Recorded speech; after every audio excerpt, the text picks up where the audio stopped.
Sveiki, ačiū, kad žiūrite. Šiandien šeštadienis ir gavom puikią užduotį. Papasakoti, koks poilsis man patinka ir kada geriausiai pailsiu. Susimaščiau. Labiausiai man patinka ir aktyvus, ir pasyvus poilsis. Iš aktyvaus poilsio mėgstu pasivaikščioti gamtoje, pasivažinėti su dviračiais, įkopti į kalnus, grožėtis miškais. Kaip ir šiandien, pavyzdžiui, užkopiau gana nemažą kalną. Vasaromis patinka plaukioti baidarėmis po upes ir ežerus, žiemomis slidinėjimas.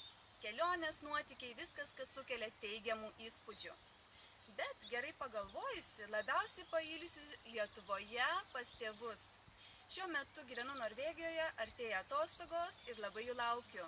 Namai Lietuvoje man asocijuojasi su šiluma, meile, gera nuotaika, juoku, gražiais žaliais sodais, spalvotais gėlynais. Vakarojimų gamtoje prie laužo kepant šašlykus. Poilsis yra labai svarbu. Gerai pailsėjusi galiu dirbti produktyviausiai ir jaučiuosi laiminga. Linkiu ir jums nuostabaus šeštadienio, gero poilsio ir šaunios vasaros. Ačiū, kad žiūrite. Jei patiko, spauskite like. Iki!